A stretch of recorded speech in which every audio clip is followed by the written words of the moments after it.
Hello and welcome to Forever Rugby on Forever Sports. And wow. France 53, England 10.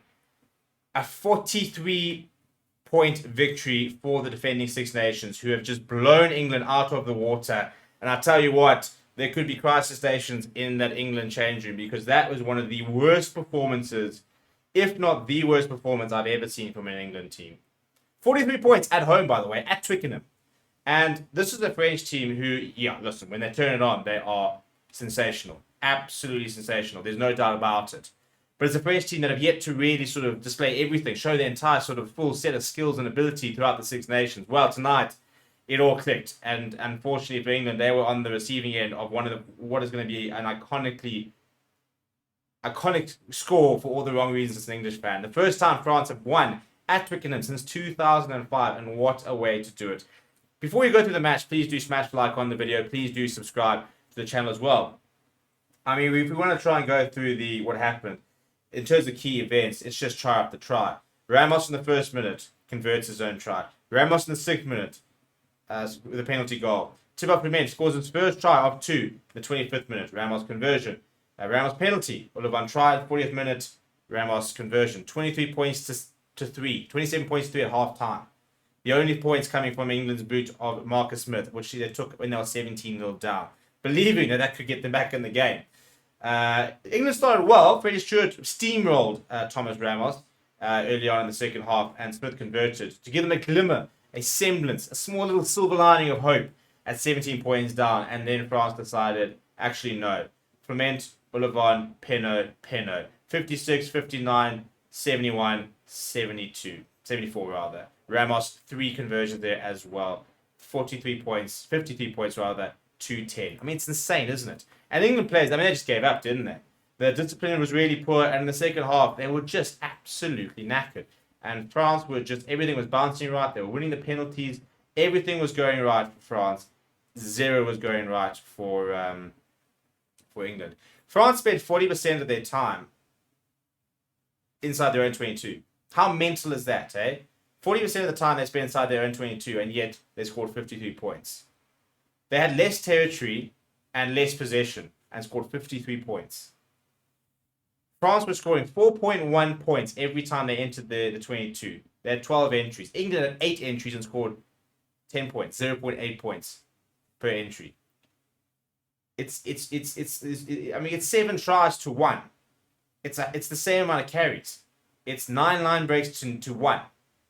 England lost 17 turnovers. Their breakdown was an absolute mess. It's ridiculous. I mean, let's look at some of these stats. I mean, the French scrum didn't work. They had 40% win success. Their line-up percentage was 86%. So their set pieces were really poor. England operated 100% for both their scrums and 100% for their line-outs. And yet, couldn't do anything with it. On the attack, France post-contact meters were 368 to England's 321. 103 ball carries to 102. England had more passes, but the turnovers were a massive issue, and penalties conceded were 11 each. But France just I tell you what, when they had the opportunity, and the thing is, you can't even say there was one particular attack that worked, because everything was working for France. We saw set piece moves, we saw little bits of individual brilliance but the counter-attacking ability of the likes of Ramos, Dupont, Gaël Fickou at times. Penaud, it was a pleasure to watch, an absolute pleasure to watch.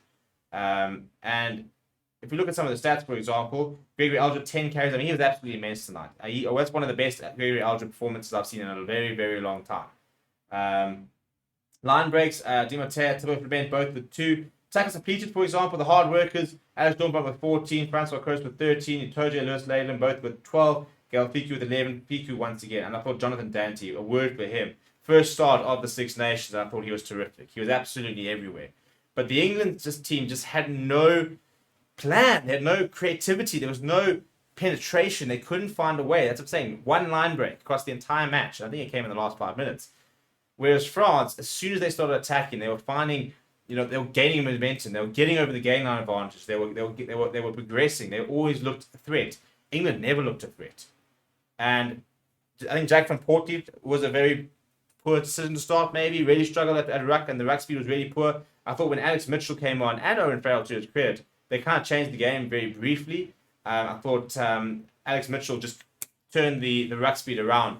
I mean France, their ruck speed was at one stage, at 1 to 3 seconds was 43%. That's how quick they were getting that ball out and moving it around. So they were playing really high tempo. They were winning the kicking battle. We do know that France kick a lot. France kick probably more than any other team in the world, but they do it so successfully. They kick to the middle. They wait for other teams to make the mistake, and England just made all the mistakes, didn't they? I want to look at that ruck speed and see if they've got it already updated on the Six Nations website, because I thought it was a really interesting. Yeah, there we go. Ruck speed cycle for France, 74%, by the way, by the end of it. 74%, 0 to 3 seconds across the match. 18%, 3 to 6. Just 8%, 6+ seconds. That's the ruck recycle speed. That's proper, hey? That is how quickly they were moving that ball around. I don't know what else to say from an England perspective. I think it's emergency time. You sit there going, well, is Steve Borthwick the right decision? It doesn't matter. You've made it. You can't go back now. But we're being honest now. Eddie Jones doesn't lose that game. 53 points, 10. He doesn't. So is this a case of what we know we might hit some big losses, but we believe if Borthwick, by the time we get to the World Cup, can make us World Cup champions? Otherwise, why did you get rid of Eddie? That's the only reason you would. You're sitting there thinking he could be a point of difference. He can get us to win a World Cup. They play like that. They're not even getting out the group stages.